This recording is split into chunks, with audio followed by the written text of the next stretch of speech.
అయినా ఈ యాప్ ని ప్రీ ఇన్స్టాల్ చేసే ఫోన్లు అమ్మాలి అని గవర్నమెంట్ అంటుంది. సంచార్ సాతి ఏ మొబైల్ మ్యానుఫ్యాక్చరర్ అయినా ఈ యాప్ ని ప్రీ ఇన్స్టాల్ చేసే ఫోన్లు అమ్మాలి అని గవర్నమెంట్ అంటుంది. ఎందుకు అనంటే మీ మొబైల్ సేఫ్ ఉండడానికే అని అంటుంది. కానీ అపోజిషన్ మాత్రం ఇదంతా డాటా చోరీ కోసం వేస్తున్న ప్లాను అంటుంది. దీని గురించి మనం మాట్లాడదాము. బట్ దీనికన్నా ముందు తమిళనాడులో ఒక ఇన్సిడెంట్ అయింది. దాని గురించి ఫస్ట్ డిస్కస్ చేసి తర్వాత వద్దాం మళ్ళీ.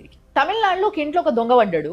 ఆ దొంగ బయటకు వచ్చి ఒక పేపర్ పైన నోట్ రాసి గోడ కతికేసిపోయిండు. పెద్ద పెద్ద తమిళ అక్షరాలతో ఏం రాసిండు తెలుసా ఆ దొంగ?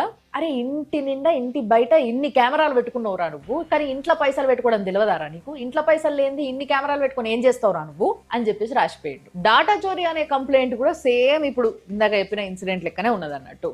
ఇప్పుడు మళ్ళీ ఒకసారి ఆ ఫస్ట్ విషయానికి వస్తే, మీ ఫోన్ అది ఏదైనా యాపిల్ కావచ్చు లేకపోతే ఆండ్రాయిడ్ కావచ్చు, ఏది వాడినా కానీ ఫస్ట్ మీరు లాగిన్ చేయాల్సిందేనా? అందులో ప్లే స్టోర్ కానీ యాప్ స్టోర్ కానీ అందులో ఏ యాప్ని డౌన్లోడ్ చేయాలన్నా కానీ మిమ్మల్ని లాగిన్నే అడుగుతుంది. అంతేకాకుండా మీ కాంటాక్ట్స్కి, మీ కాల్ లాగ్స్కి, మీ మీడియాకి అన్నిటికీ యాక్సెస్ అడుగుతుంది. అది ఆల్రెడీ మీ డాటా అందరి దగ్గర ఉంది, అన్ని యాప్స్ దగ్గర ఉంది. ఇంకా చెప్పాలంటే కొంతమంది అయితే ఒక 100 రూపాయలు ఏదో ఆఫర్ వస్తుంది అనగానే ఒక యాప్ వేసేసుకుంటారు.